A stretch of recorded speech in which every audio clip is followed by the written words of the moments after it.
All right. My name is Justin. This is AI for the Masses, and I'm continuing my devlog of my indie game, The Story of Someone. Let's start with what it is that I've been up to lately. It's been a little while since I streamed. I had some issues that I felt were more appropriate just behind the scenes. They were not really that interesting, and now I think I am to a much more worthy of streaming point in the game, and I have NPCs now that are animated.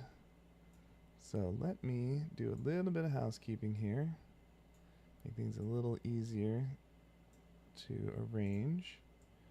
And let's also just throw on a little bit of music here. Just some background.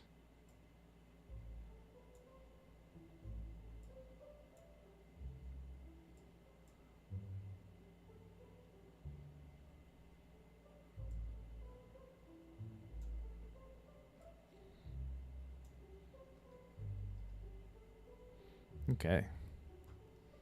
Hopefully that's not too loud.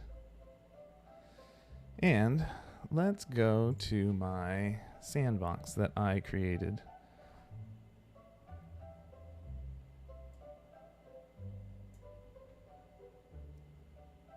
I just want to make sure I'm on the right screens and stuff here. Okay.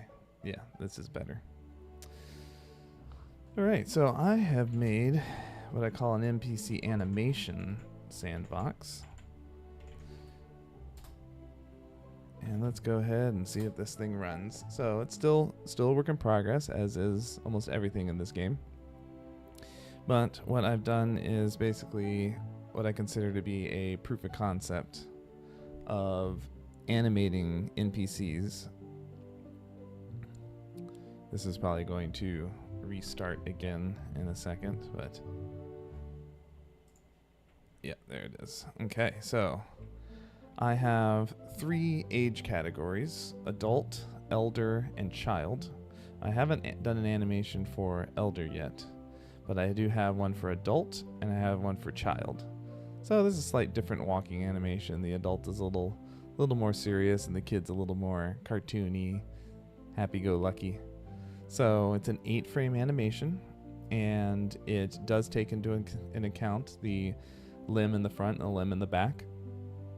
My intention is that I will be able to have asymmetric characters if I want in the future. So that way I can have, like a character has an injured leg or a tear in their pants, or just little aesthetics that I can have on one side of the body, not the other, and it will be consistent when they walk left and walk right. So I think it's not so much that I will. Yeah, I haven't finished completely thinking this through and totally planning this concept, but that is my intention, at least, is to have that ability. We will see if I end up painting myself into a corner, because that is a complicated thing to try and do. So I just realized something, that I don't have the proper updated file here.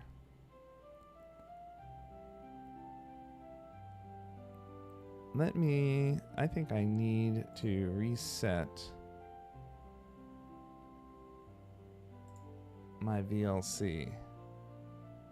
Let me just do that real quick. My Dropbox might not have fully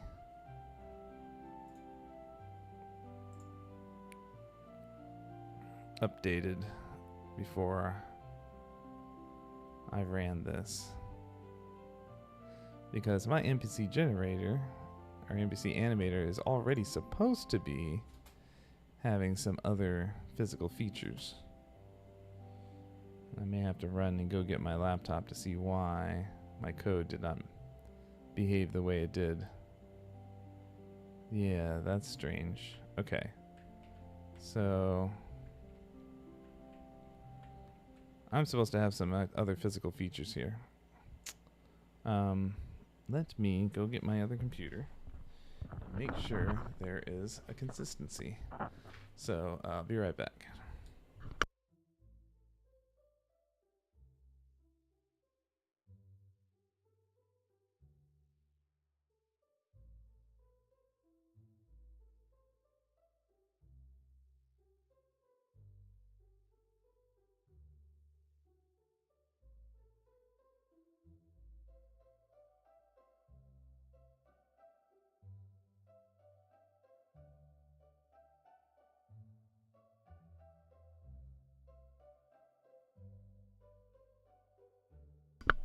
Alright, I'm back. Unfortunately, I'm going to have to do a little bit of work that's not actually on the screen of this computer, but hopefully this won't take but a second. Let's see what's going on here.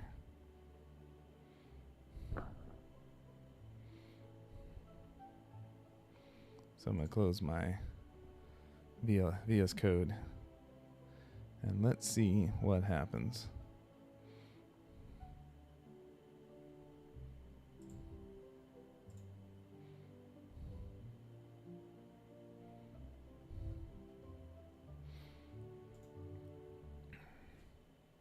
Well, while my other computer is hopefully uploading, let me show you what has happened in the main game. So my NPCs are back.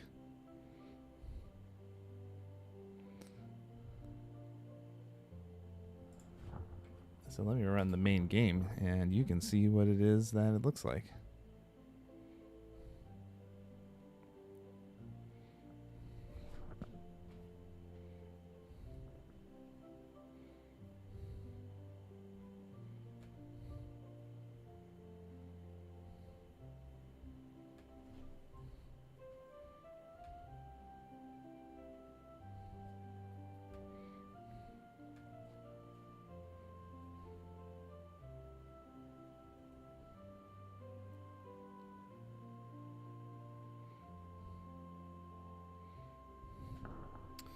All right, so there are what? Looks like I might have lost my code somehow. It's really strange. It's not too big of a deal, but something I would like to prevent happening in the future.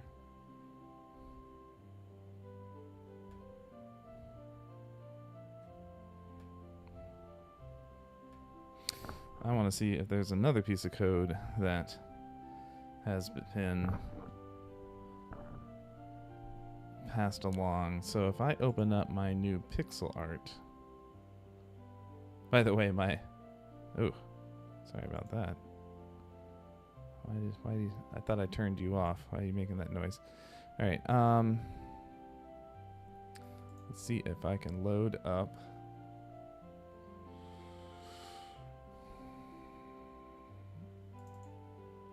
Okay, so at least this carried over. So I was playing around with different character proportions, and with my lack of experience as an indie developer, I didn't realize that like heads on pixel art NPCs tend to be kind of out of proportion. They're pretty big. So I definitely wanted to be able to have features on the faces of my characters and different head shapes and sizes and things and hairstyles. So I decided to make the hair bigger.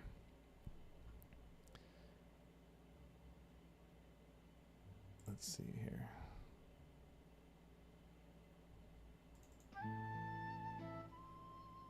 Change the music a little bit. Hopefully it's still quiet enough. So what I did was I centered my character. It was a little bit to the left of the tile, and then I also increased the size of the head and the height of the character. So what that means is now this drawing is just a proof of concept. This is not procedurally generated. This is basically just the A sprite version of this, and then I send the joint coordinates as a JSON file to my program for my game, my sandbox for my game, and then the game will see where the joints are. So I think what I should do, hopefully all my code has transferred across, and if it doesn't update, that's okay. I wasn't really married to the last few steps that I had done. So let's go ahead. Let me close the game. Let me close VS Code. Let me see if my Dropbox says it's up to date. It does say it's up to date.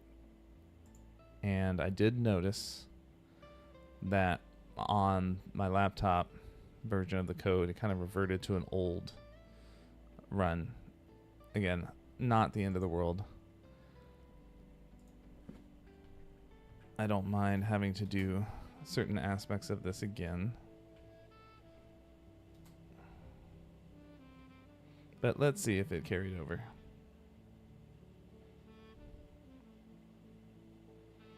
Okay, so it's all right because I want to make some major changes anyway with the skeleton. So I'm going to change. I'm going to export the new JSON file with the new body proportions. That's why this is not a very big deal.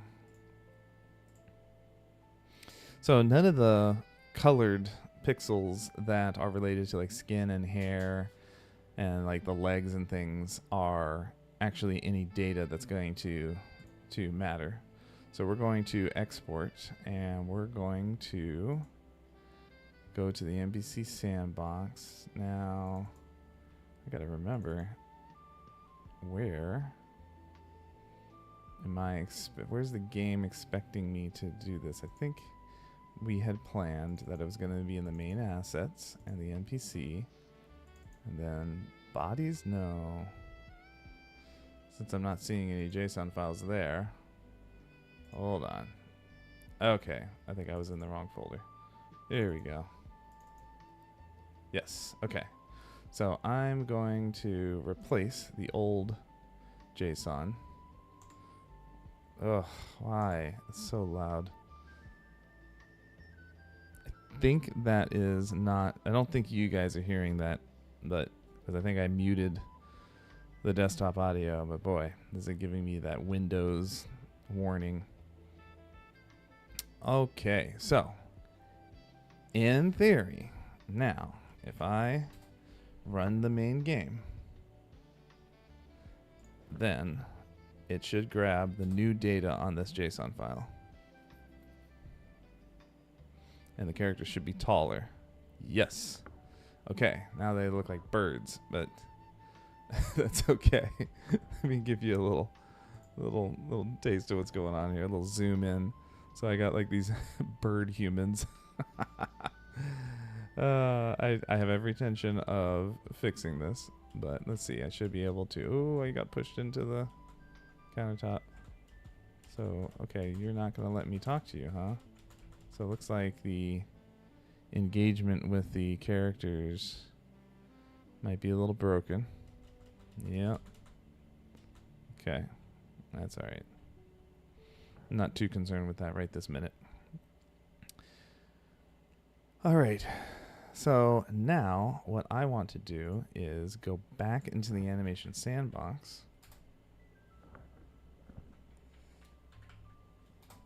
Let's take a look at this. Okay, so bigger head, bigger nose, well, I mean longer neck, but now I need to create a head around this template. And that's what I'm going to start with is the head. And then I'll start adding things to the bodies. In fact, I want the body to be the foundation, and then I can basically create clothing and things over the body. So I'm going to start by procedurally generating facial features and heads. And I have to allow myself to not get too distracted that I do still need to do a walking north and walking south animation. And then bring the concepts together. So I'm going to use my template that my little proof of concept art here to try and create a. Oh, really?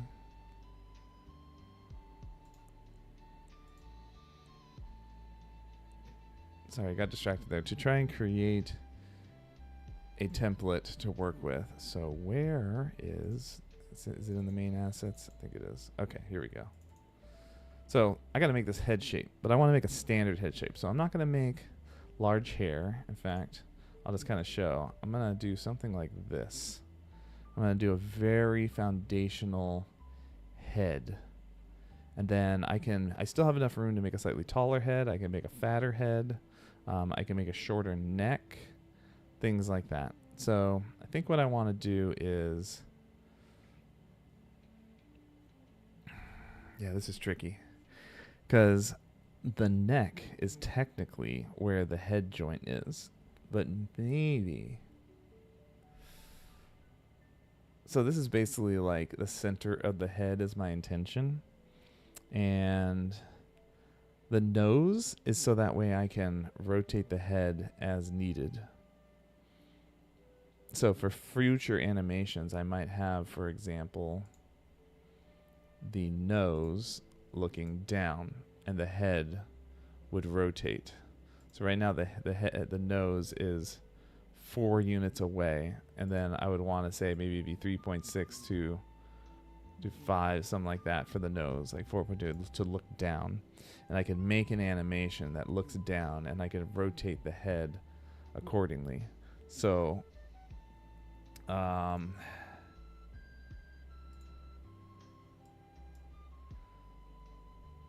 so I have to make a decision about how the head works. I think what I want to do is I want to create a box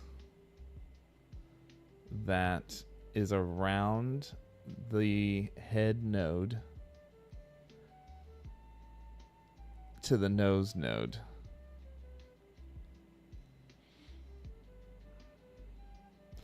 And that box can rotate if I was to bring the nose down. It'd be interesting to make a new animation with the nose like angled down. Hey, as anything. Oh, yeah, thanks. Yeah, he said it looks cool. So what's going on here is this is just kind of a what you call it, a fake skin. So the only thing that really matters in this animation are the positions of the joints. And man, you guys can't even see this whole nose conversation I've been having. So I'm trying to figure out the best plan for how to handle, like, say, a head turn by having an angle between the nose and the back of the head. So if the character decides to look down, I can just in the animation bring the nose down and the head will rotate along with it. So I'm trying to understand how the AI has been understanding my concept. I feel like I should make like a simple animation where the character just looks up and down and see how the head reacts. But I've got like a list of things that I'm trying to take into consideration that are all going to layer on top of each other to do procedural graphics that. Oh, hopefully this isn't being noisy. I can't hear. Hold on. Let me readjust myself for a second. Make sure I'm.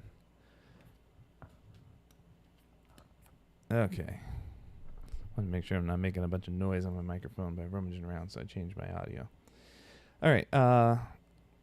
Yeah, so like I want to be able to animate as needed, and so far so good. Like the arms animate, the legs animate. Let me show you what the game looks like. So this is actually the real result of exporting the JSON file that shows that gives the code the coordinates of every joint in the animation. So that JSON file, let's see if I can find it. Where did I put it? I think I put it in assets. Here we go. So this JSON file this is the data from the program of the different frames of animation. It's got a left hip at coordinate x7 and y21. The right hip's at x8 and y21. And so for every frame, I'm outputting this data. That data is being imported into this animation sandbox. So what you're seeing here is the result of that JSON file. And then this sandbox will then procedurally generate a character and will send that character's sprite sheet. It'll make a sprite sheet. It will make the images and as a PNG and send it to the main game. And then the main game takes that and puts them in the town. So here we go. Now we got a bunch of like bird skin people walking around the town here. It's I think it's kind of creepy at the stage that it's at right now. And notice that I decided to make people taller. So I was looking at various other games, pixel art style games, and like for example, Stardew Valley.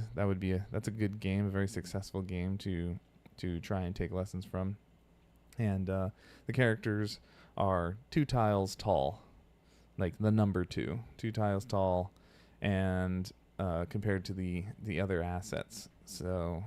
So I decided to go with 2 tiles because you get more animation freedom, you get more detail freedom for the characters, and I do want to have some personality and visual detail, even though I'm doing procedurally generated characters. So that's where I'm at, and I'm having to decide what is the next challenge that I take on. What is the most important thing? For one, I only have a walking right and walking left animation right now. Technically, it's only a walking right, and walking left is just the mirror image, which is not necessarily where I want this to go in the future, because I would like there to be some data as to there's a right hand and a left hand. Right as it stands right now, graphically, there's a hand that's in the front and a hand that's in the back. And I am not convinced, based on how I've been trying to imagine that the code is actually approaching this, I'm not convinced that that's going to work if someone is holding something in their right hand. When they flip to the other way, it'll probably look like they're holding in their left hand all of a sudden. I want that object to stay in the right hand. So when they're walking to the right, the object will be in the front hand, closer to the camera. And when they walk to the left, the object will be in the left hand, further from the camera. So, or the right hand further from the camera. So there's that I want asymmetry in how the character is displayed on the screen. That will also allow me to create graphics where maybe a shirt is torn, a sleeve is torn off of a shirt on one side but not the other, or maybe I have someone with a peg leg, like a pirate character or something. Well, that peg leg needs to stay on the same leg when they walk right and walk left.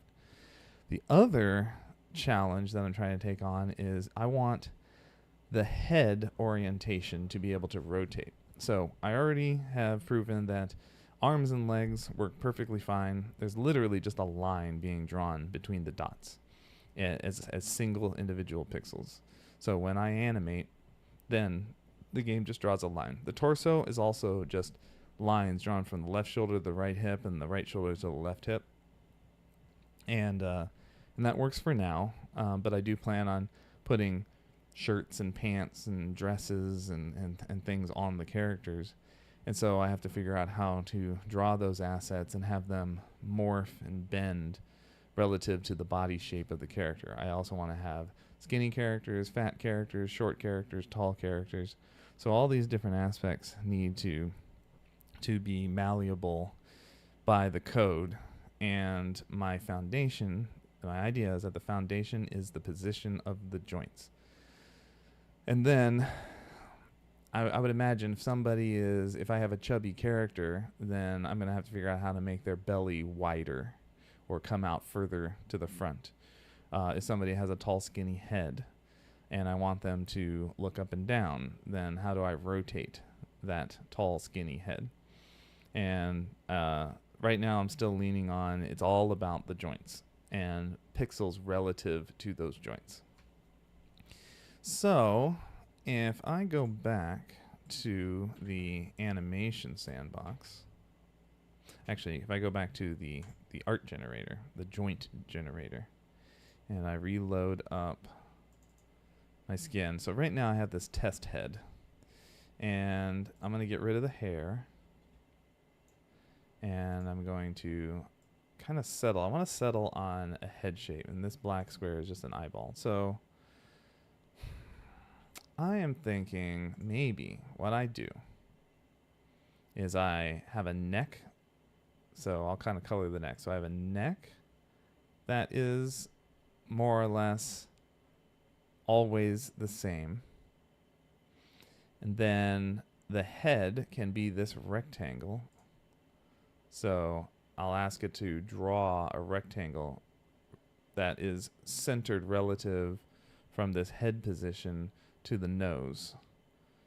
And the point of the nose is that I can change the nose's angle, and it will change the head position in the animation.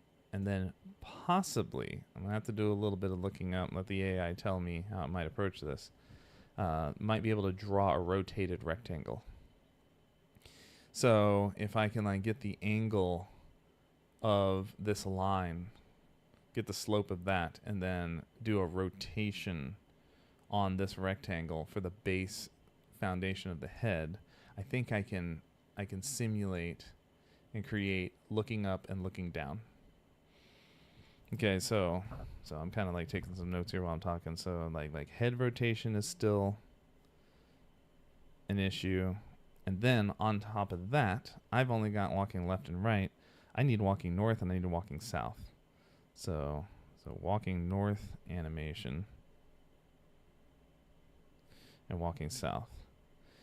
And I think that the walking north and walking south. So the animation's one thing. But if I'm going to procedurally generate a character and focus on what that character looks like from the side, I then also need consistency of what that character is going to look like when viewing them from the back and viewing them from the front. So, I mean, certain things will probably work okay. I can do different things with like eyes, like the eye color needs to be consistent. Okay, so if they have dark brown eyes, then always draw dark brown eyes when they're walking towards us and walking left and walking right. Not too big of a deal. When walking left and right, the eye position will have some sort of, like, let's say I give them dark brown eyes. So that might be the eyeball. Oh, you can't even see what I'm doing. I'm off screen again. This thing keeps settling itself too high up. So, man, I've been talking that whole time. You didn't see like anything. So if I rotate the nose down and get the angle of the head like this, but then if I have the eyes, I'm going to move this out of the way. So if this is the eyeball, I'm thinking that I can have someone who has eyes that are, that's fine, that are like low on the head, but the nose, let's see, if I was to put the nose here, your eye wouldn't be below your nose by any stretch of the imagination. So that's silly, but it could be at the same height or maybe a little higher. And then the hair. So the hair color, let's say they have red hair, would be like this. And I think that is acceptable. It still looks like a face. Now, I got to figure out what kind of variability options do I have. Can the eye be back here? Yeah, I think so. And if the eye is back here, then I feel like that means that their eyes would be wide on their face when looking at us. So then I would have to make the procedural animation would have to have the eyes wide when walking towards us, and then the eye would be closer to the back of the head when walking to the side.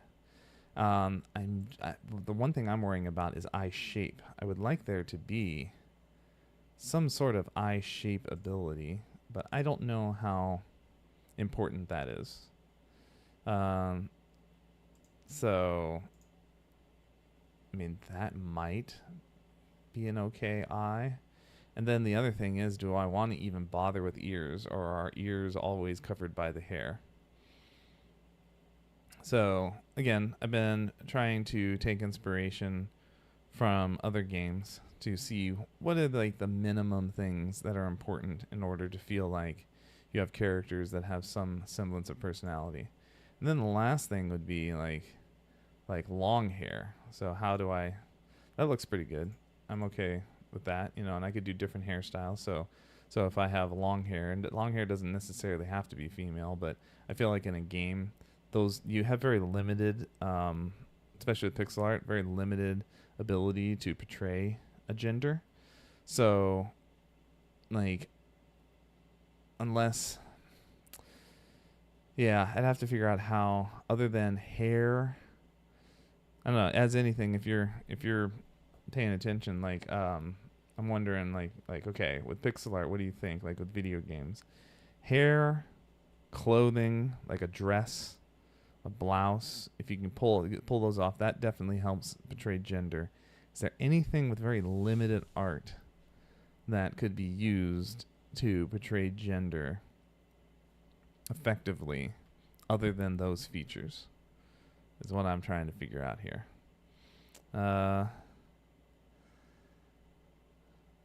So I don't plan on having hips. Okay, yeah. I guess like hips when they're walking north and south.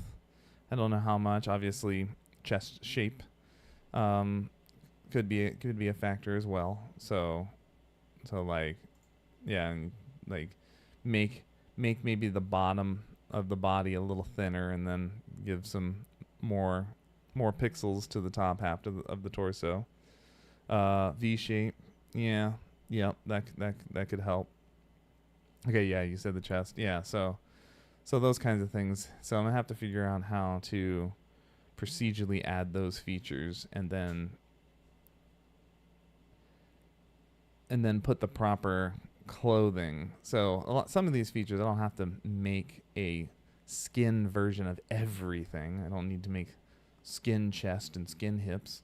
It could just be portrayed purely from the graphics of the clothing. Right now, I'm just having this skin version because I wanted to see how the legs and the arms looked. And I do feel like having a single pixel for the legs and the arms doesn't quite work. I mean, it can be for a skinny character. When the character walks in the top right, they look male because the shoulder width. Yep, I would agree with that. But what about a skinny guy? So I could have like with my foundational animation right now, I tried to make everything kind of as minimalistic as possible, and then I can add on from there. So, one thing I would like to try is I'm going to increase the thickness of the legs. I'm going to make a 2 pixel wide leg and see what it looks like. So let's just ask the AI to do this. For the NPC animation, I would like to add a variation to the legs. Let's make the leg line 2 pixels wide.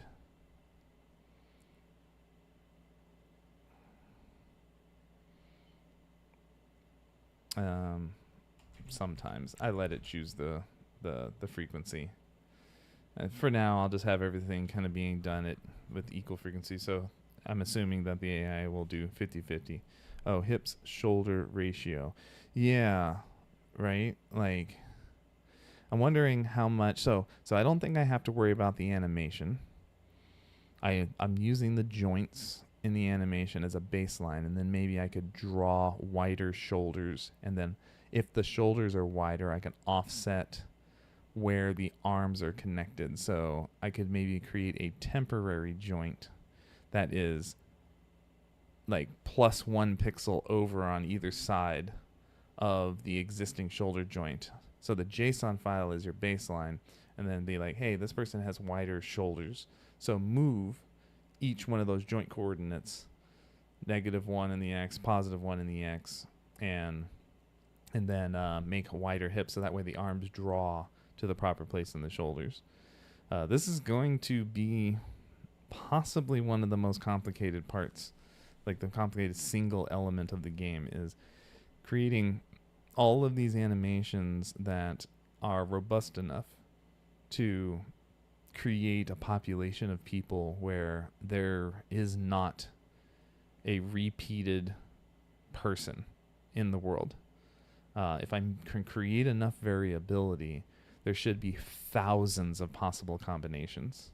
And technically, no one will look the same, even with this pixel art. So I want to experiment with what a double-lined, a 2-pixel-wide leg looks like. Let's see. Let's make the leg line 2 pixels wide sometimes to test variability of anatomy.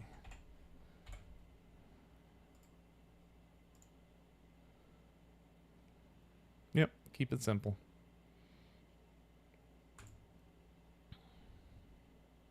I'm wondering if, so my Gemini program had some old instructions about making hair and the head.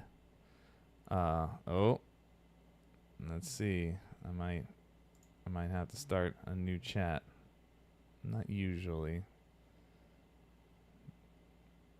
Okay, I think it's going. So I'm wondering now if it's going to change how the character's rendered. I'll get that old legacy code back because the AI created the code, even if it didn't transfer between my computers properly. Oh, adapting the Bressenham algorithm. I'm going to look that up. What's a Bressenham algorithm? I need to learn what that is. I'm looking at the thinking comments here. Ooh, never heard. Considering Bressenham's algorithm, I've been working through the implications using Bressenham's algorithm to draw thicker lines. It appears the modifications. Okay. Interesting. All right. I should learn more about what that is so I can help guide the AI down the road that I want it to. If I understand what what approach it has, then I can help exploit that technique. I've never heard of Bressenham's algorithm. I am totally gonna like notebook LM that thing. All right, so we're gonna do sprite sheet generator. It probably is the only file that's gonna get changed. Yep. All right, let's see what happens.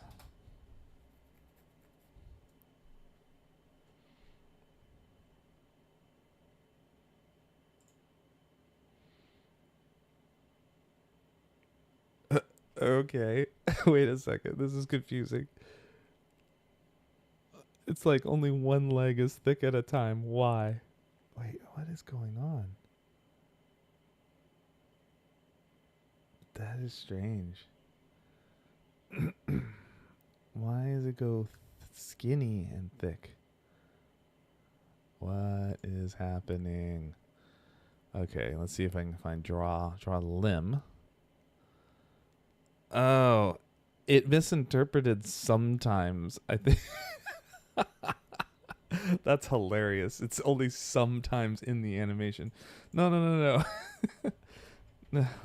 When I said sometimes, I mean with each generation of an individual NPC. I want the legs to either be 1 pixel thickness. That's my fault.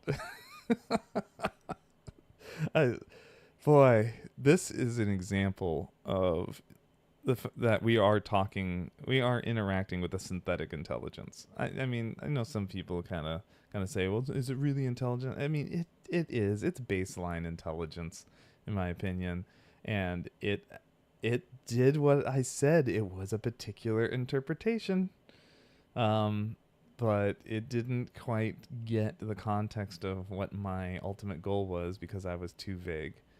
I want the legs to either be 1 pixel thickness for that NPC or 2 pixel thickness for another NPC. I think AI is intelligence, but not intelligent. Yeah, yeah. Yeah, that's definitely one way to express it. Again, I think we are really being challenged as a society on the definitions of our words when new technologies come out like this. And what do we mean by intelligent? Because as far as an AI playing chess, it's extremely intelligent. It's that jagged frontier concept. Have you heard of that one as anything? The jagged frontier? I feel like that one kind of floats under the radar depending on what circles of like AI conversation you happen to be paying attention to. Where the AI is really good at one thing and just absolute garbage at something else. So some people will say, technically, if you talk about AI and its specializations, it's already a super intelligence. But then, yeah, it can't. I had a colleague say, well, yeah, what? I asked it to like draw ASCII art of an elephant and it couldn't do that. And I'm like, so what? I don't need it. I don't care that it can't draw ASCII art of an elephant. I care that it can help me code or help me understand complex mathematics or something like that. So, yeah, it's interesting. I mean, I agree with, in the context of what we're talking about, that it's an intelligence, but it's not intelligent. And then I feel like it's so easy to like pivot and be like, is it not intelligent? Because man, is it really good at doing certain things better than us and just not other things. But this, and then what do we mean by this intelligence versus intelligent conversation? Because I feel like if somebody was being kind of antagonistic, kind of just being annoying, they'd be like, well, what do you mean by intelligent? And then it's like, okay, fine, just leave me alone. We're done talking. But I haven't heard that phrase jagged frontier, but it's fitting. As programmers, we can see the capabilities, but other people don't have as suitable applications. So, yeah. Oh, yeah. Okay. So, yeah. And then even me as an engineer and an educator, I've found it to be wonderful for helping with studying, with tutoring, with quizzing you, using like the Socratic method to help to test whether or not you understand a concept. So I do feel like the higher level of education you have, and I mean pick a topic, but like especially in the STEM fields, computer science, engineering, physics, even a little bit in biology as well. I feel like the more specialized and more skilled you are in these various topics, the more impressed you are with AI. So that's not always the case. Like I said, I have some colleagues that just think it's all a gimmick and a fad and it's not going to stick. And we've been doing this for decades and it always falls through. No, like I just don't think that's true this time. All right, so let's see. I want the legs to be either. Go away. What's going on here? Sorry, something was happening on my other screen that was getting in my way. I want the legs to either be 1 pixel thickness for that NPC or 2 pixel thickness for another NPC. Okay. You know what? Good enough. This is an easy update. Let's not overthink this. Let's just see if it gets the idea. I probably should have given it a little bit more context, but while that's happening, I'll do something over here.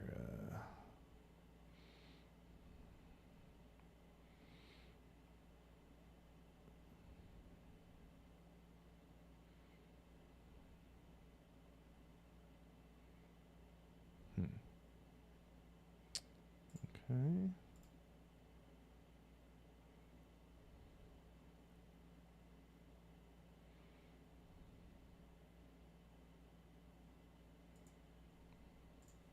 All right. Not quite done, but let's see how it responded. I understand completely, do you? The variation should be a characteristic of the NPC itself, not a random flicker in their animation. Excellent clarification. It's quite a slightly different approach. The thick legs trait needs to be a property of the NPC object. Thank you. That sounds a lot closer to what I was thinking. And the renderer will then use this property to generate. Okay, good. Okay, so this is a more complicated update. So, oh, you're only giving me little snippets here. Okay, so we're adding one leg here to entities NPC. All right, let me close this. Core entities NPC.cs and the NPC class, which is probably close to the top. Yeah, and then direction. Where are you? Current direction. Boom. Okay, that should be that update. And then world. Oh wow, this is a big update. No. This is in services.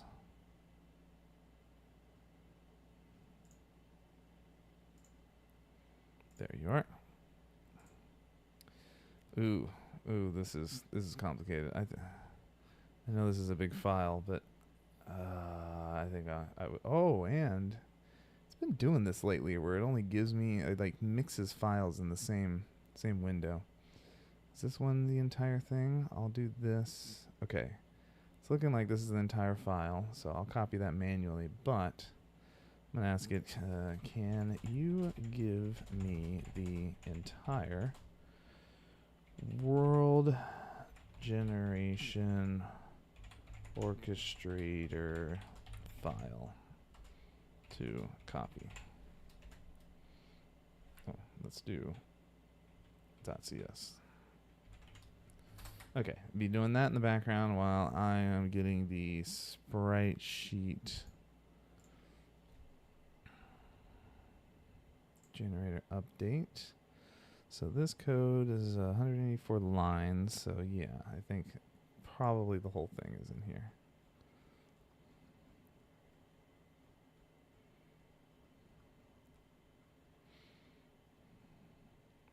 I should have been even more clear.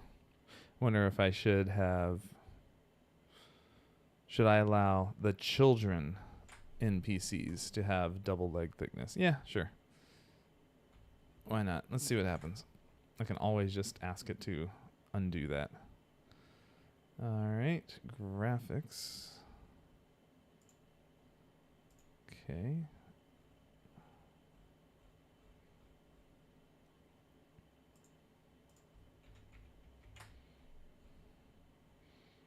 And then,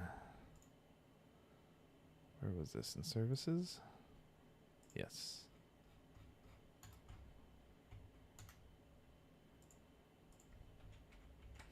Okay, let's see what happens now.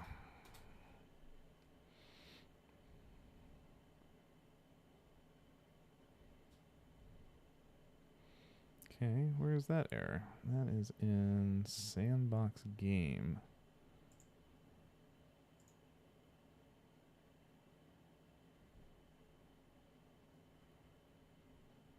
Okay. Doesn't look like anything super complicated.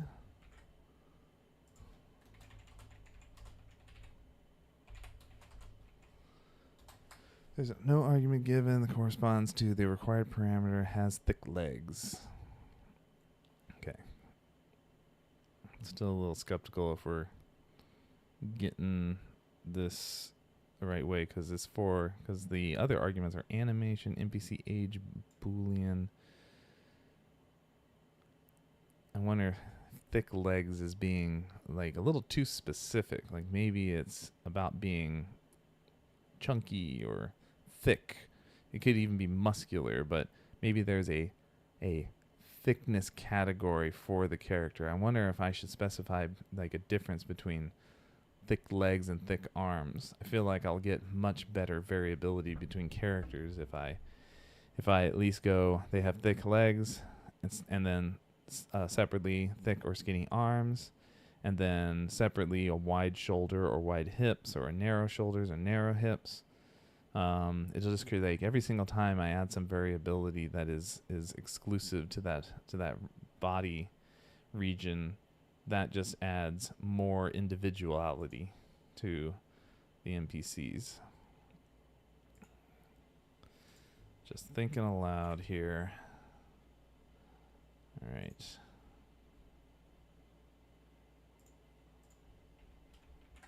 Yeah, I didn't feel like there were enough updates in the actual animation sandbox. It seemed like it was all in the main game, so I'm glad we're coming in here and actually focusing on the sandbox a little more.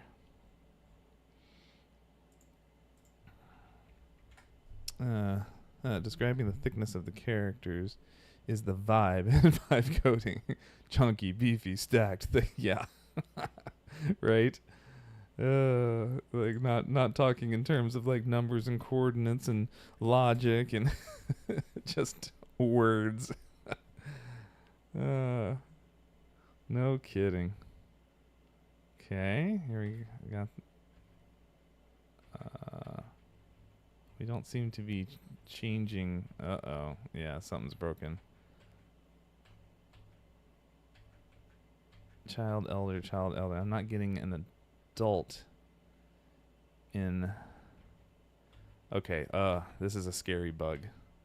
Because in my terminal, I am not seeing. My terminal's a little off screen for you guys, but my terminal is not showing adult being printed out, even though I see adult in my UI for the sandbox.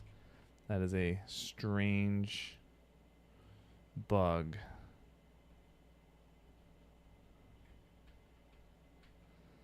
Huh. Okay, this is a scary one.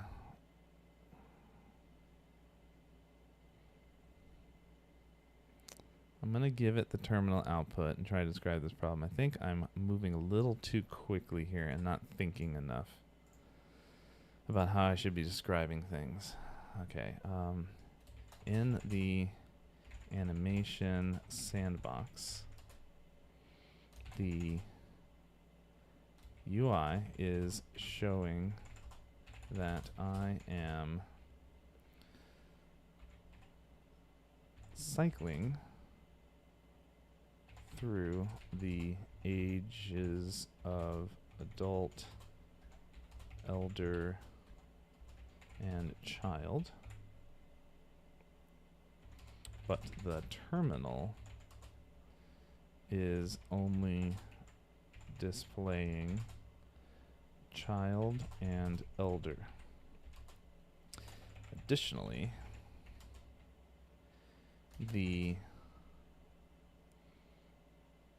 animation is only displaying the adult joint configuration and does not show the child joint configuration at all. Plus, the leg thickness is not changing, but I think that is because, and I think I'll just tell the AI this, but I suspect that is because the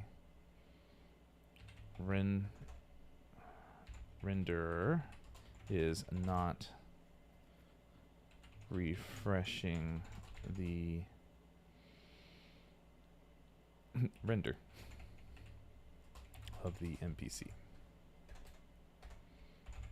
All right, and then here is the terminal output. So one thing I have found that happens to me occasionally with vibe coding is I start getting, the best I can describe succinctly is I start getting lazy. And not necessarily with what I'm typing and stuff. I start getting lazy with my descriptions. So I think if like I was to go back and just watch what I just did for the last few prompts, I think I even said like, this should be good enough.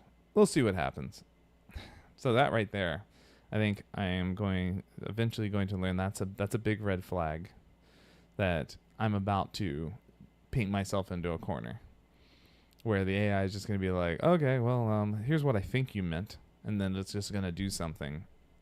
And, in fact, this is, I think, exactly what I was talking about in your stream, As Anything. By the way, As Anything was streaming just earlier. I think you said you stream every day at like 11 a.m. Australian Eastern Standard Time. So let me know if I got that time right. But we were talking about the key to vibe coding. This is a comment I made, is talking low level enough that the AI knows what you want, but not so low level that basically, why didn't you just code it yourself?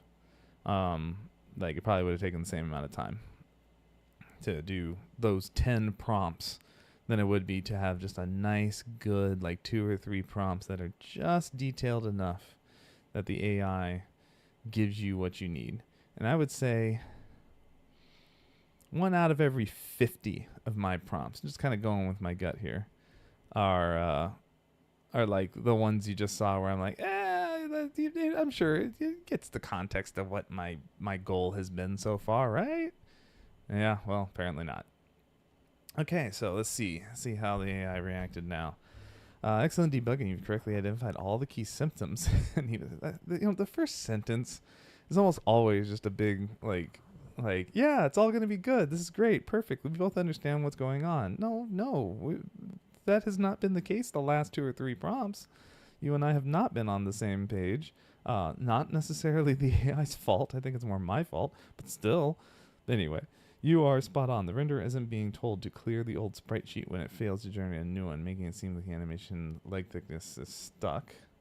Okay, alright. The terminal doesn't show adult because the code only logs failures. Interesting. I'll add a success message. What? Oh. Well, then why is the child failing? I didn't even realize that that's what the point of the message was. Animation file not found for walking sideways elder, but I should have one for child. I think I might have forgotten the name of the JSON file. I may have to tell it. Because there's no file for child/elder. Okay, yeah, I think it just doesn't remember the name of my JSON file. Okay, sandbox renderer. Oh, you know what? I've really exposed some new information. I should read the rest of it. The problem, the animation doesn't update the child or elder. The leg thickness appears stuck. When generate sprite sheet fails because there's no file for it sets the current sprite sheet to null but never tells the renderer to update. The renderer continues to draw the last valid sprite sheet you received. The fix, I'll modify the sandbox renderer to accept a null sprite sheet which will cause it to clear its display. Interesting.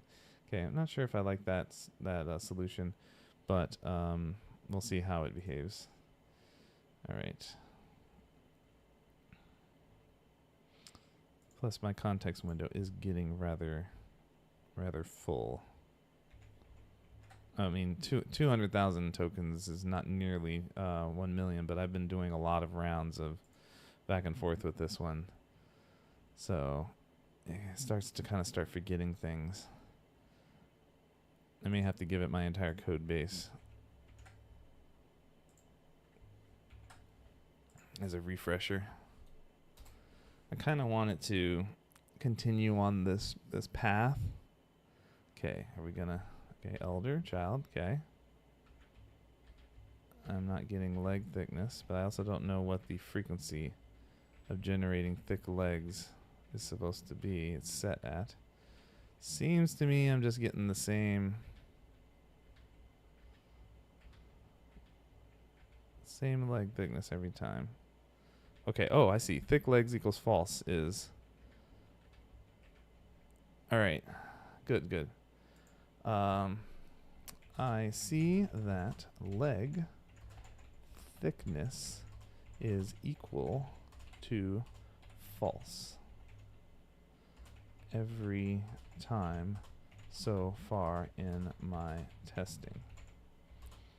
Can we make it where the leg thickness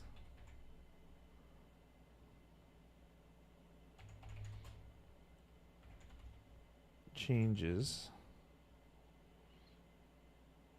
an even number of times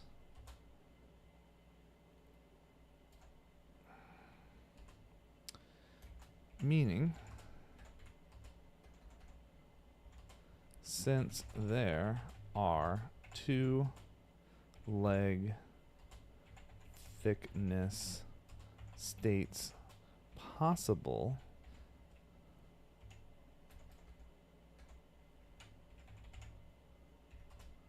let's have them equally likely to happen. So I'm trying to avoid saying have the leg be skinny 50% of the time and have it be fat 50% of the time. Why?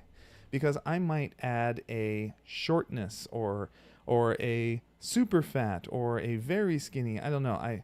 I don't want to anchor into the AI's code the idea of just having a percentage chance. I'm hoping that what it will be is there will be two chances or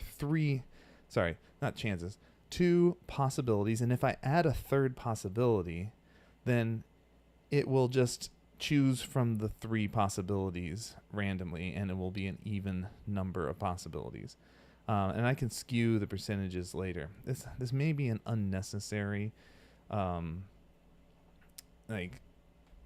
logic that I'm trying to implement here, but I've just seen this again. The vibe that I have seen is that I try not to be too specific on exactly how I wanted to implement things, because the AI has been really good at understanding the context of other parts of the code and kind of lets the other parts of the code inform its approach on things. So I try not to be too micromanagey here. It needs to know what my child JSON looks like. Where is that? So I put JSON files in here and it can see those? Okay. No. That's... Oh. Have I never given... wait a second. Where am I keeping the JSON files? Here it is. Yeah, so... by the way, the child animation file is in the asset directory of the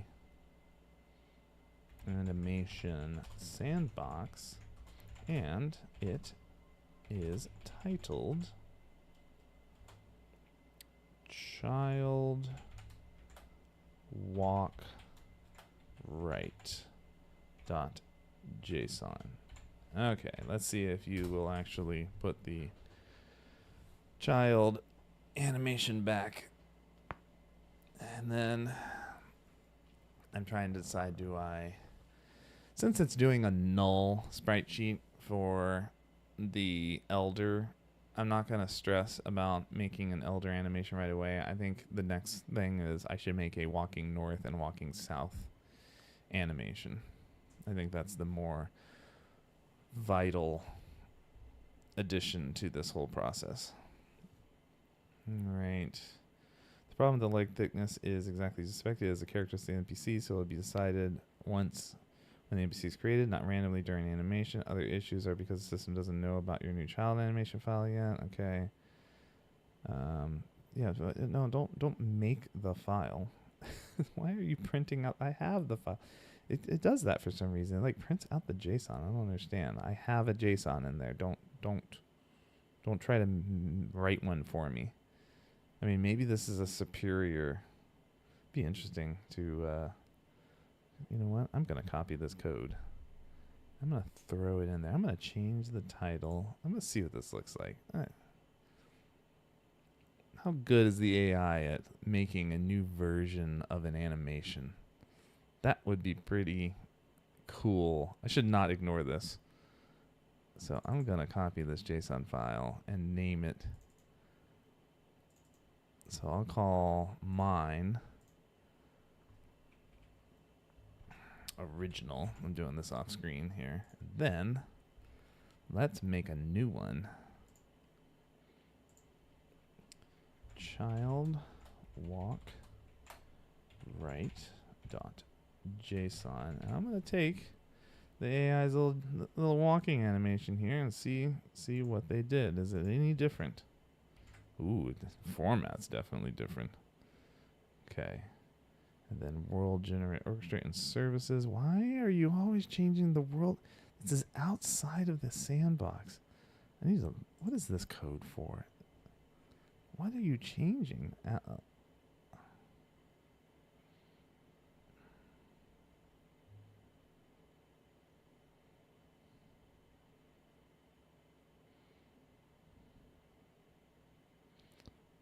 Okay. I need to add the child NPCs into the town.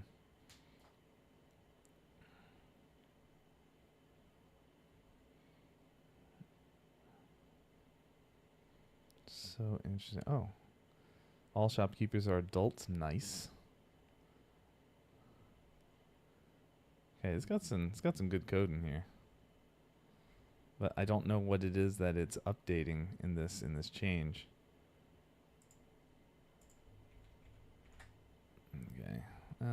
Okay. Okay. At least it is updating something in the sandbox. Thank you. Okay. So sandbox game, something simple.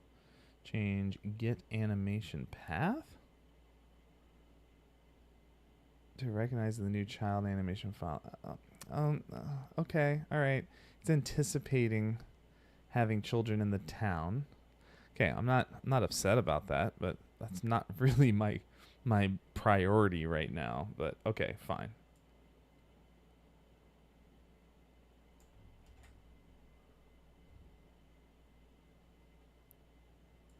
So I'll update that.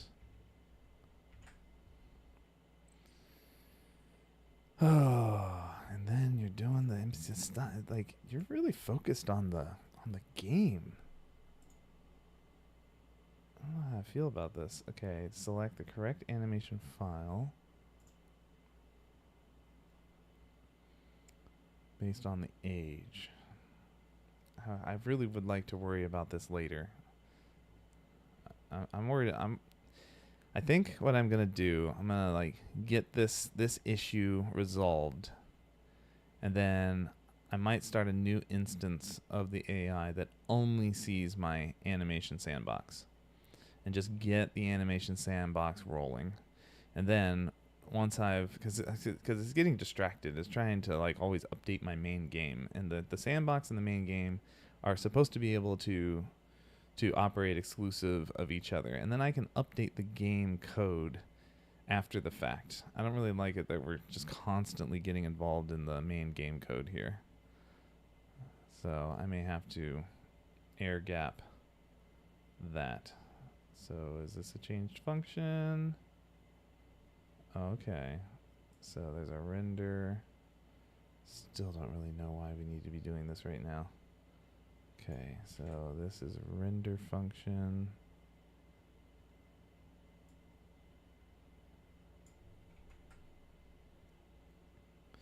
And then generate and cache sprite sheet. Okay. All right.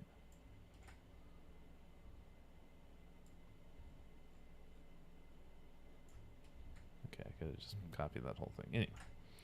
All right, we done? Okay. Looks like we're done. So, just the sandbox.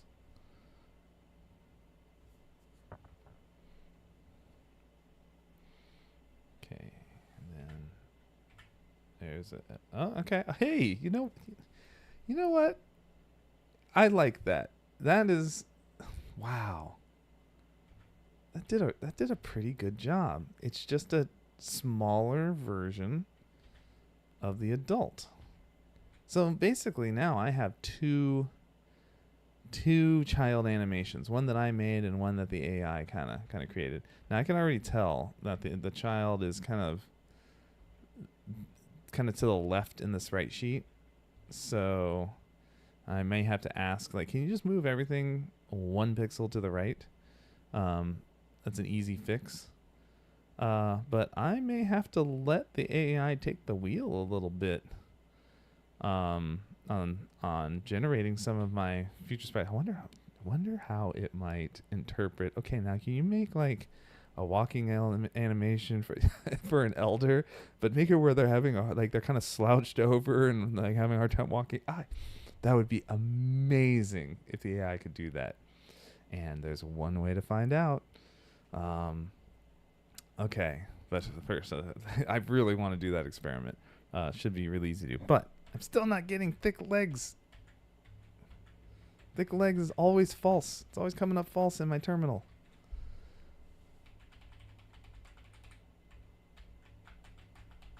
All right. Where is thick leg? Probably in, let's see here, in the renderer. Let me see if I can just find it. I just want to set it to true. Okay, has thick legs.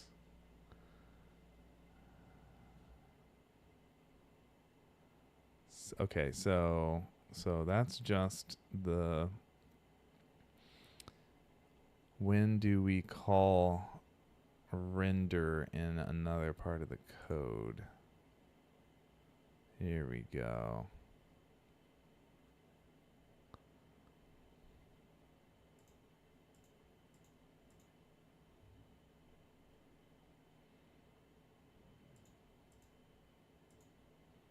Okay, so it's just set to false. Okay, I'm gonna set it to true. Let's try it again. Yeah, the AI is getting too distracted here. I need to. Yeah, there's my cankles. There we go. Oh, even the kids. That's hilarious. I feel like these are just pants. Okay. You know what? When they are, it feels a little weird. Yeah, thanks. So cute.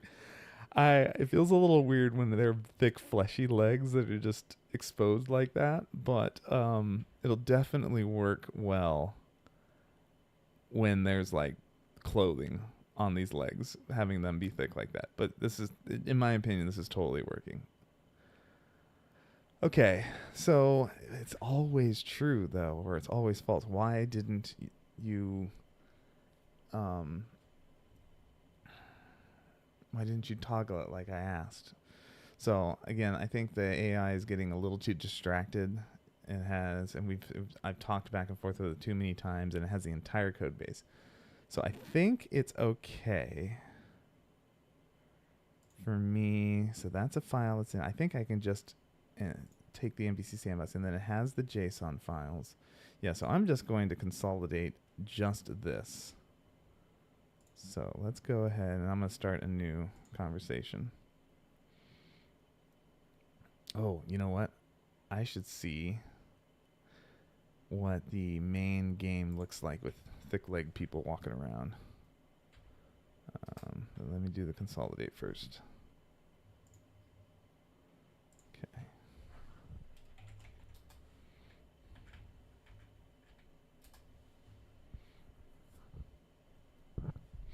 So now there should be thick-legged adults walking around, and I wonder if children are being rendered in the game at all. Okay, yep, I see thicker leg. Hey, I see, what?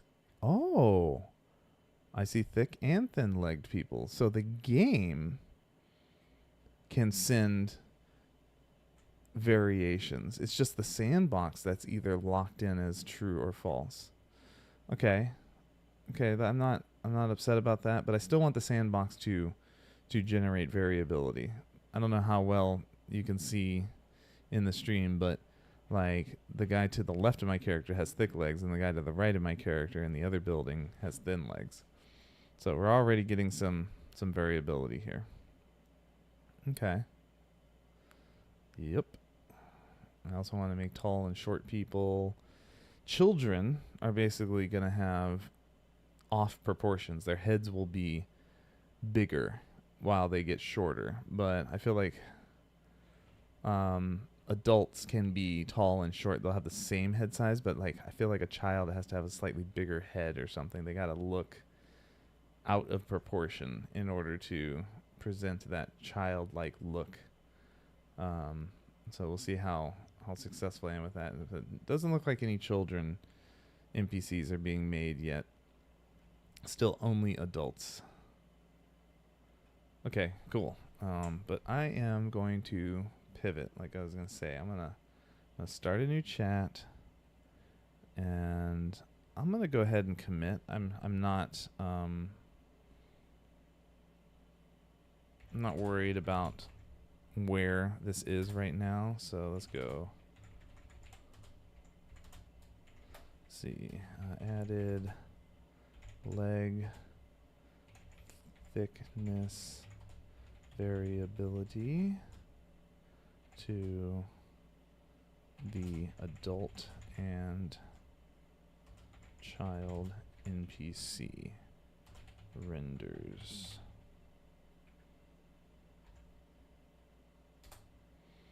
Okay. All right. So I have my consolidated file. Let's grab it. Okay, yep, timestamp looks good. Take the temperature to 0. Give it my coding guidelines. I'm starting to wonder how much these coding guidelines really matter. I kind of feel like, at least for my use case, that the AIs are just kind of knowing best coding practices just in general. That like any coding practices that I would recommend are kind of like, yeah, duh. Okay, of course I'm going to code like that. But I don't know. I've been putting in those instructions for so long, I don't even know that, like, you know, I don't have any comparison of behavior anymore. Okay, so what is my... Oh, I want to see if it can create an elder JSON walking cycle. Okay, take a look at the JSON files for the walking animations for the adult walking right and the child walking right.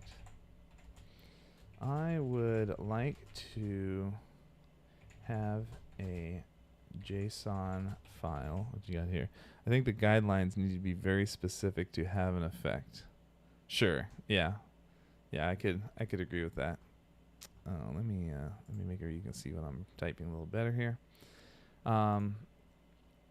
That expresses an elderly person walking animation with 8 frames. I would like the walk to be with a short gait and a slouched posture.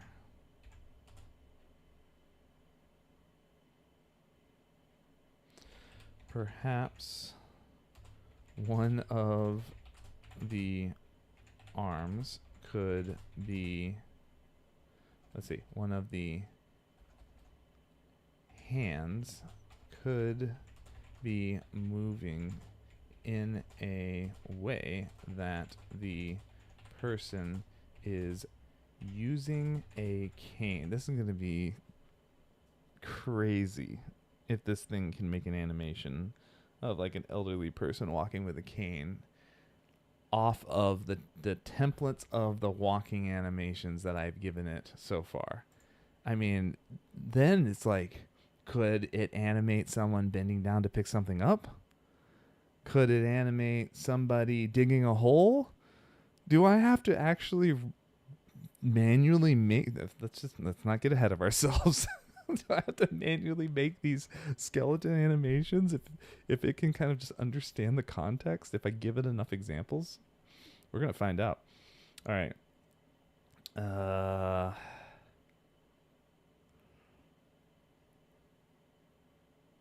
Yeah. I can't think of any other things to give it. Make the elderly person 2 pixels shorter in height than the adult. I'll try to give it something very specific to lean on and do. Okay, I just make me a JSON file. Oh, and I think it should understand how to name the file and integrate it into the code because we've already have a placeholder for the elderly person. I'm just asking for an actual JSON file. There's no way this is going to work. I think it's going to try its best. And it's definitely going to give me something, but I'm heavily skeptical that that it's going to be able to make something that is just obviously like an old person trying to walk. All right, showing the 8 frames. Okay, reviewing adult animation, refining height and posture, focusing on coordinate adjustments, implementing slouched walk, developing aged animation, creating cane walk animation. I mean, I'm a little bit worried that I added this cane walk into there. Creating elderly walk cycle, creating slash. Okay, I'm not carefully examining. No way. No way. Okay, it's definitely thinking a lot here. Well, it's also analyzing the code base that I gave it. The first prompt is always the longest. Okay, implementing JSON transformation. To an elderly walk cycle incorporating all transformations frame by frame. Height, posture, and gait have been adjusted. I'm satisfied with the results. Still, we're already getting into a minute and a half of thinking here.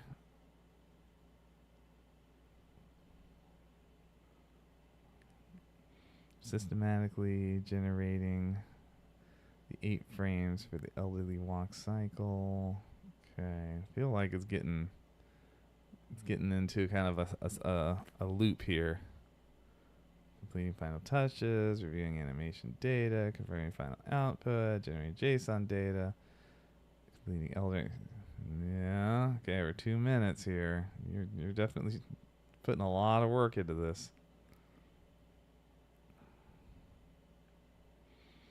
I mean, it takes me, especially with my limited skills, it's taken me like 2 to 3 hour sessions just to get the adult and child animations that I made.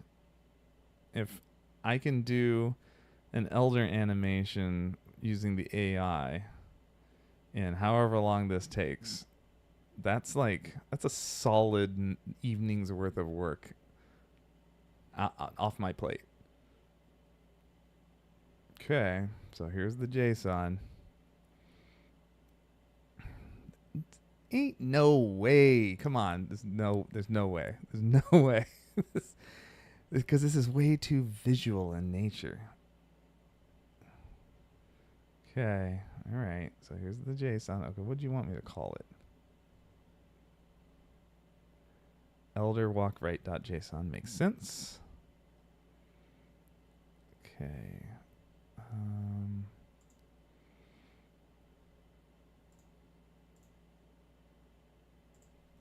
So elder walk right dot JSON. Okay. Name it correctly. Looks like it. Paste that in. Still isn't. Wait, what? Why? Why am I getting a? Oh. Yeah. Why do you throw that in there? It's a JSON file. Stop it. Okay. And then sandbox game. Well, what is this? What function is this? Private string animation path. Okay.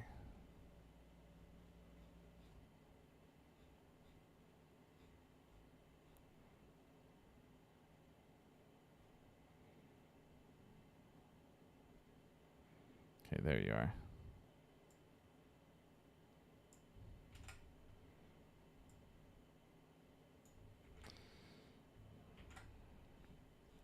All right. There's no way. No way. There's no way I'm going to be satisfied with this.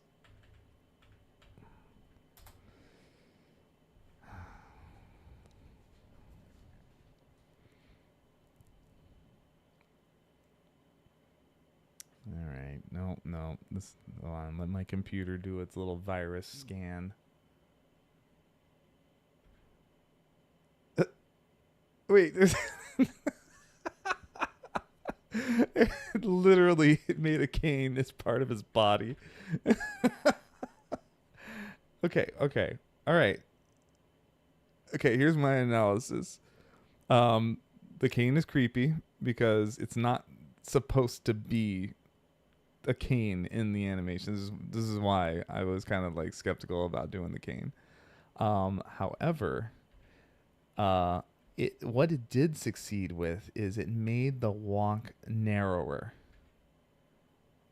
but it did not do a slouch. So if I was to say that I gave it 3 things to do, it only got 1, and it was the walking, slightly narrower walk, and I asked to make shorter, so it did make the character shorter, and it did shrink the width of the gate.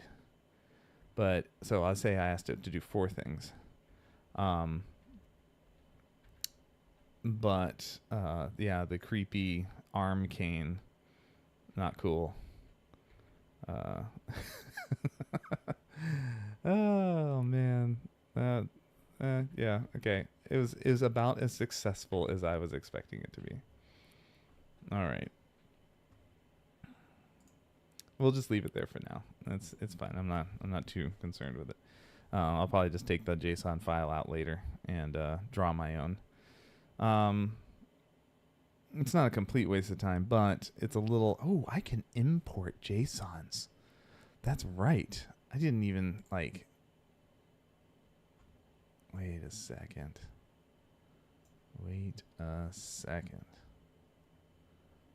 I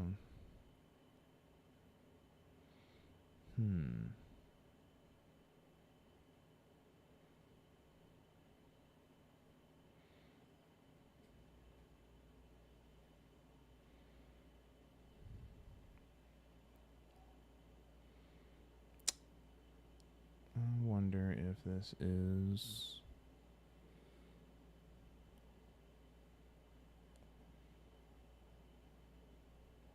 Oh, I'm doing something off screen here. And is there a.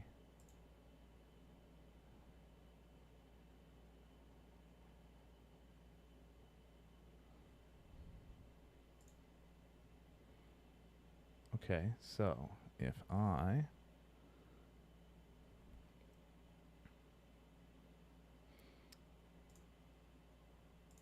grab the elder. Oh, look at that. Look at that. That is not bad. So I can ask the AI to try its best to alter things, and then I can come in and I can make the tweaks. And the cane is not, it's not bad. It's right over my head here, and let me go to a different, different view. So the cane's not bad. What is the cane? It's just his right hand. So I could play around with this. I could move that right hand back up. Oh, wait, what? What is this? What else? I don't understand what's connected to what. Oh, the elbows. Okay. Wow. The whole arm is just basically a cane. The elbow and the hand. All right. So if I was to do this, so I can bring the elbow and the hand up. And then I can play around with this myself. I can kind of create the slouch. But one thing at a time is what I've learned. Definitely way too confident of a walk for an elderly person. I worry that I am allowing myself to get a little distracted here, but let's see what I get.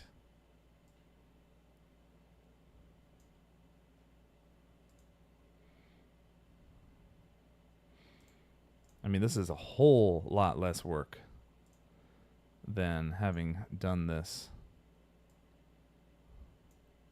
manually.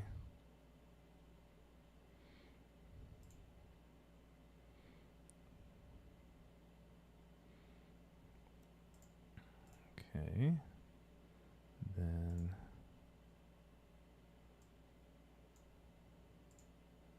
Then I should like study what old people look like when they're struggling to walk.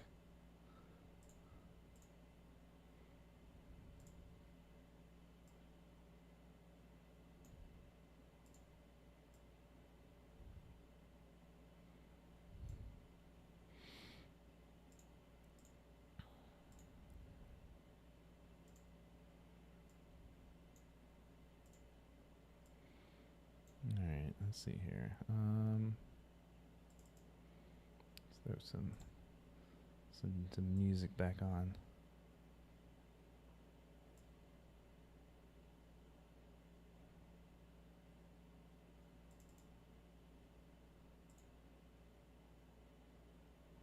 Oh, I think I know what's going on here.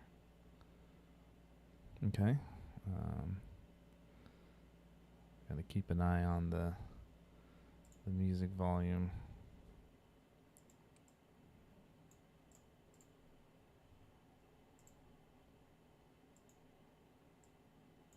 Doesn't seem to be playing at all. Something's wrong here. All right. I'll just turn it down in case it starts up on its own. Anyway, let's continue. Let's stop getting too distracted here.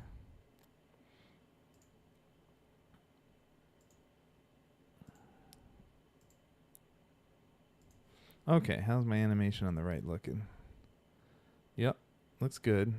It's too confident of a walk, and also I need to make a select all feature in my art generator so I can move the whole thing down, because he's hovering off of the bottom tile, and I want to have consistency of where the feet are going to be in the animation. But for the most part, the animation's looking good. Still looks like a walk. It just doesn't look like an old person walk. So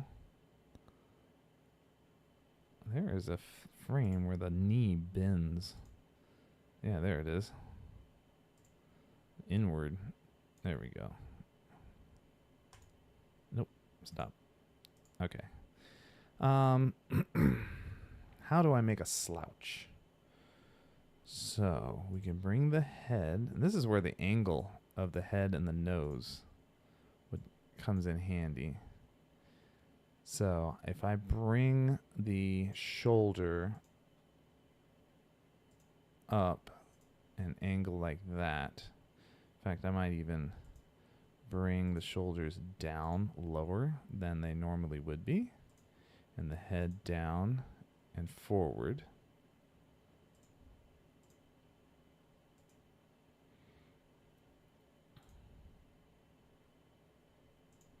Get rid of some of these visual artifacts.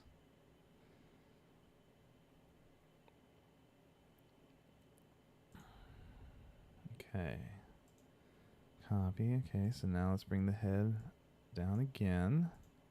Let's bring the nose down. And then I'm going to bring the right shoulder. I'm going to leave the right shoulder as is and bring the left shoulder down.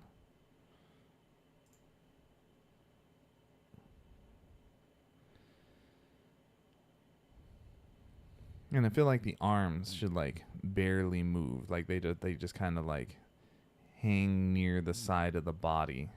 And the legs also should not move so wide, but one thing at a time. I'm going to get the slouch in here. Okay, as anything, I'll see you later. Thanks for joining. And I will try to go to your next stream.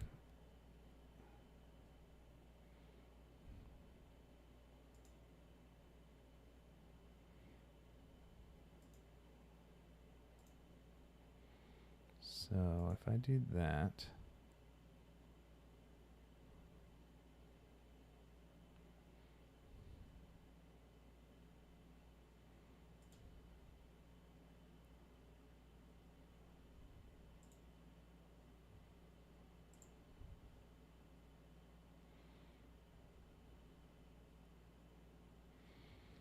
okay, let's bring the head down again and the nose out. And clean up a little of these graphical artifacts.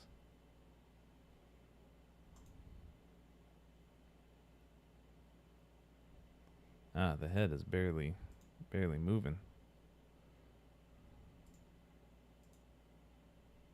Okay, so that means this head needs to come down and this nose needs to come down. Then up, and then up. So yeah, one thing at a time. So let's see where the head and the nose lie, and then okay, too far forward.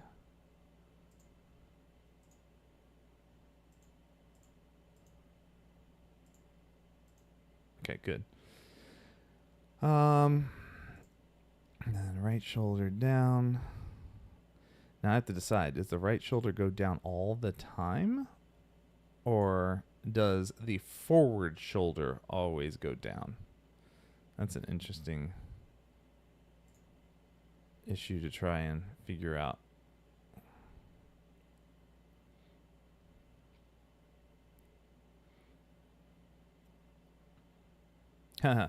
I just realized, I think one thing that the Elder Walk could be, so it's an 8-frame animation for a nice, confident walk. But I feel like an elderly person that is genuinely struggling to walk walks at half the width and maybe double the step count. So it might end up actually being a 4-frame animation that just repeats more quickly. Or maybe I could do 6 frames to make it just a little bit quicker to finish the gate.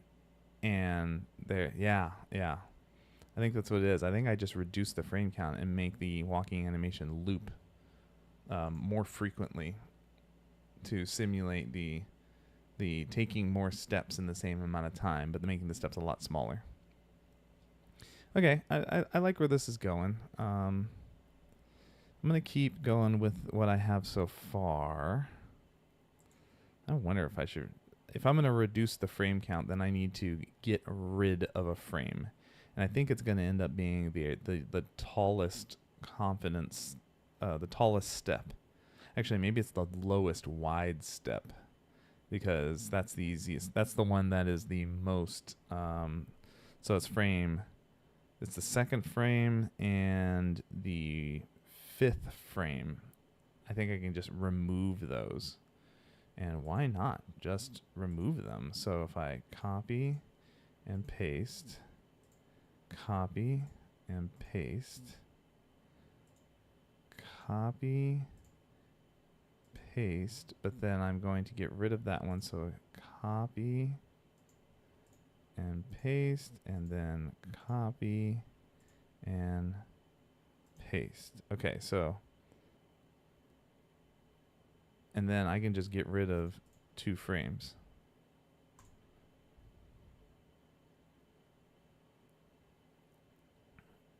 Okay, so good. Now I can slouch these 3 frames. Let's just get them the basic slouching in there.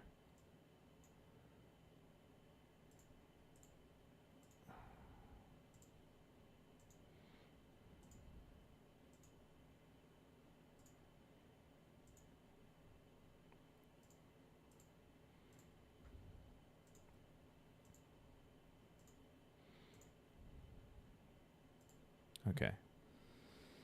So now let's erase some of these artifacts here.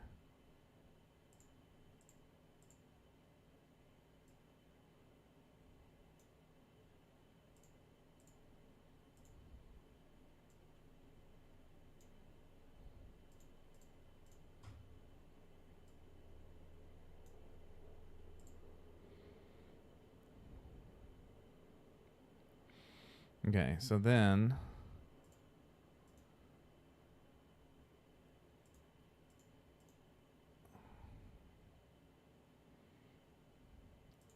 I think I need this middle frame to be the higher frame. And then this one comes down. Is this, maybe this is the higher frame. So if this is the higher frame, and then this one is one of the lower frames, because I want there to be a little bit of a stutter in the walk. Okay, high, and then so this one is high, then this one needs to be low.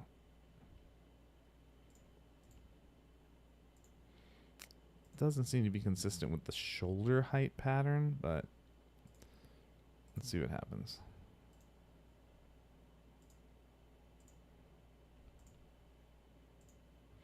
Or maybe I need to be high for 2 frames and low for 1 frame. Maybe I'm misthinking this.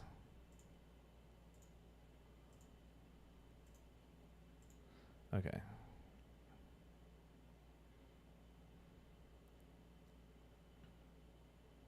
Okay. All right. So far, so good. I just need the walk to not be so wide. Okay, so we need to bring these legs in and these hips in. These hips cannot move this much. So bring you in, and then bring that knee in. And those feet need to stop being so confident.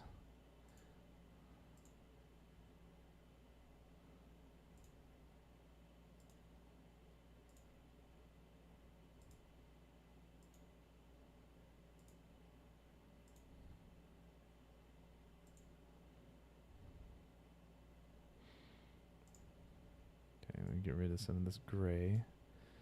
It's making it difficult to tell what's what. Okay. All right. And then I don't mind this other than the foot is too high.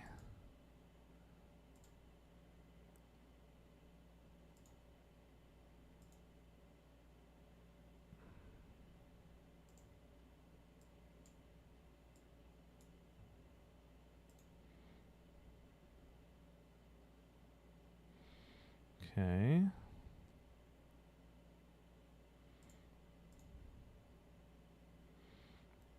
And again, it's just too confident of a walk. Let's bring this knee in a bit. And this leg, this foot is like...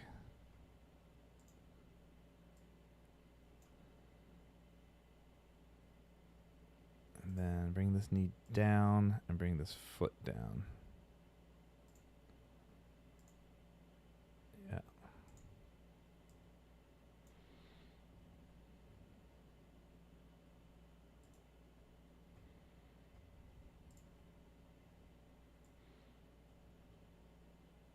There, I was gonna... not talking that much right now, so I thought I'd maybe put a little bit of background music in. Let's see if I can pull that up real quick.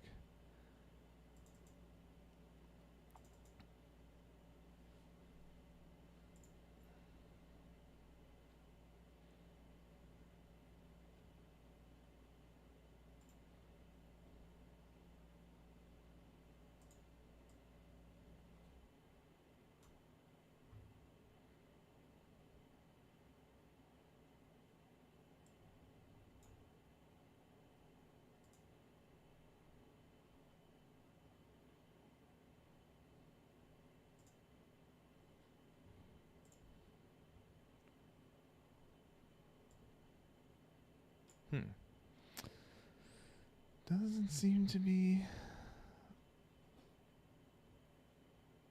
triggering.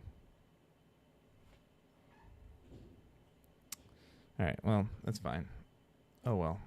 I'm gonna finish, let's finish this gate, and then I think I'm gonna call it for this stream. So let's bring, oh man, his knee is inverted. No wonder this guy has such a hard time walking. Okay, and then bring that knee in. Bring that foot down.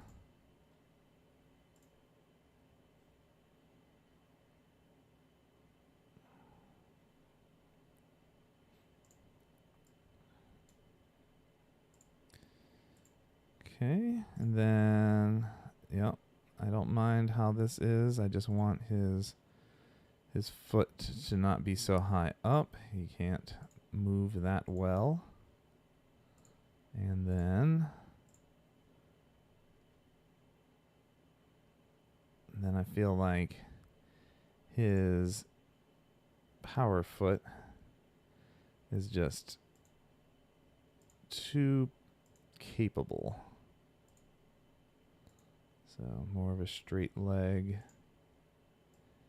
And then this one is, he's got too much ankle mobility. And that cane arm is still there. Okay, so let's bring the knee out a bit. That foot might be too high. Let's bring that foot down. All right, so how's that looking? Too much ankle movement.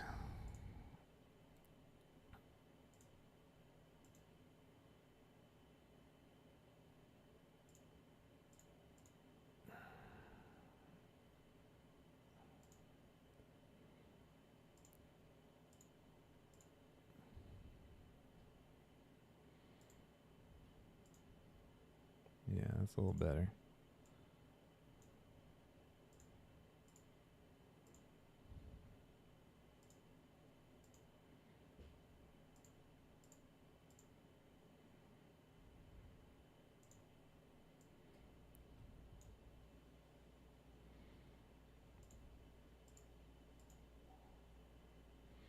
Okay.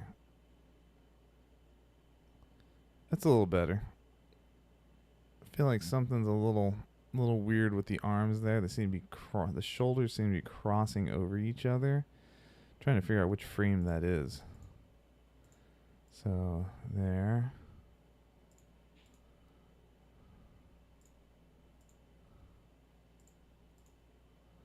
Yeah, what's going on here? The shoulders are swapping too quickly.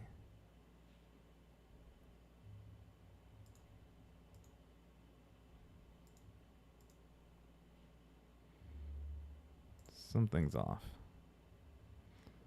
So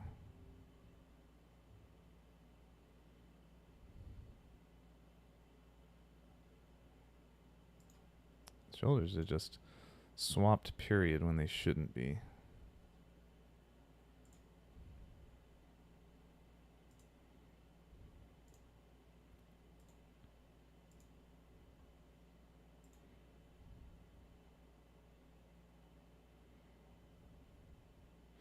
Okay, I'm not liking how the arms are behaving, but that's about it. I mean, the legs are an improvement. Something is off with the arms. I gotta. Oh, well, the shoulders. That's what it is. It's supposed to be. I didn't really settle on my decision, but the shoulders are supposed to be down. Slouch. And then the hand is supposed to not go out so much. Okay, that could be it. And then he needs to slouch back here as well. His elbows down. His right hand. Let's try that. And then what is going on here? So this shoulder needs to come down. And then maybe the elbow. Okay, let's see. Okay, the arms to me are a little bit confusing, but this is definitely better. I think this is an improvement. So I'm going to go ahead and save this.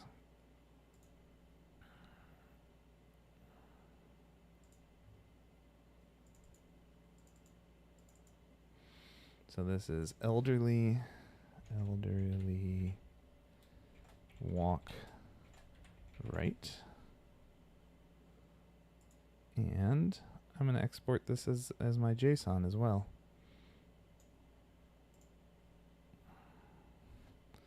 Elder walk right. And this is in...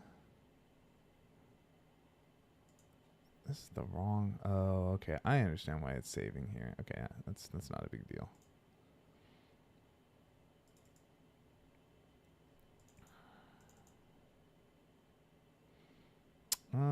Let's go ahead.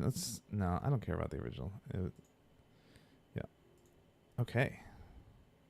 All right, everything's saved. It's safe to close that. Let's see what it looks like when it's given the skin. Child and... Oh, it's assuming 8 frames.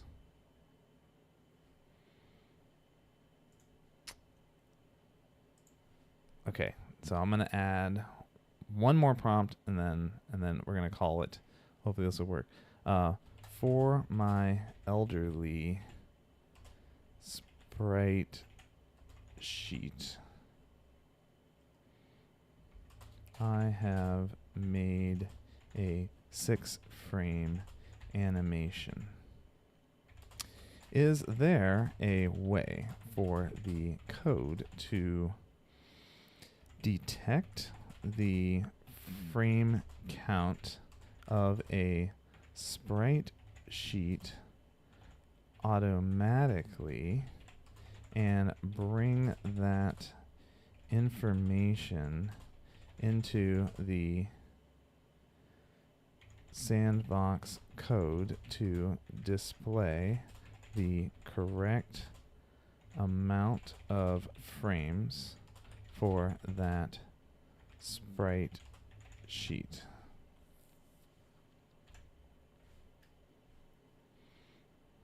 Yeah, let's see.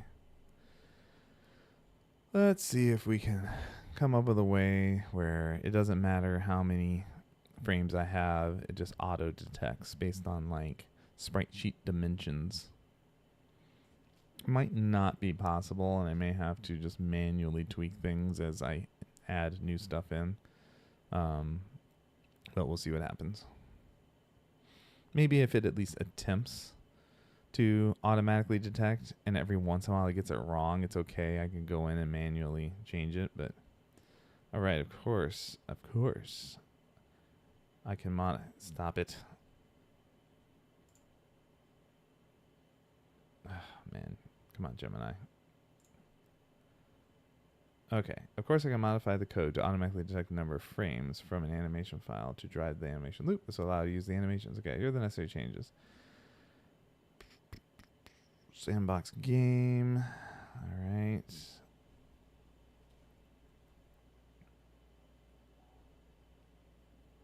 I mean, I could just put in the title. That would be kind of neat if it could just detect through a title how many frames. Okay, sandbox renderer.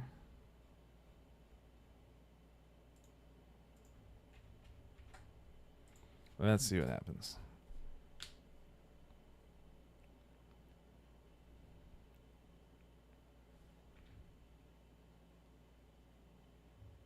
Okay. Cool. I don't really feel like that feels like an old person, but it's a start. At least we have something. All right. Well, I'm gonna call it there.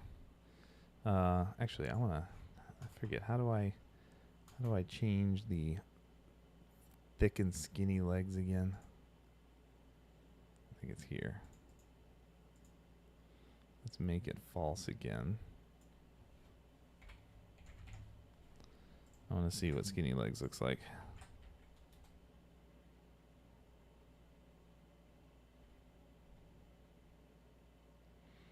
Yeah, not bad. I could do better. Maybe walking fast isn't the right idea. And I feel like he's still like got too good of like an ankle mobility. I think there needs to be more of just a. I need to watch like some other animations. I'm sure that people have made walking animations for elderly people that I can use as influence. But this is where I'm gonna call it.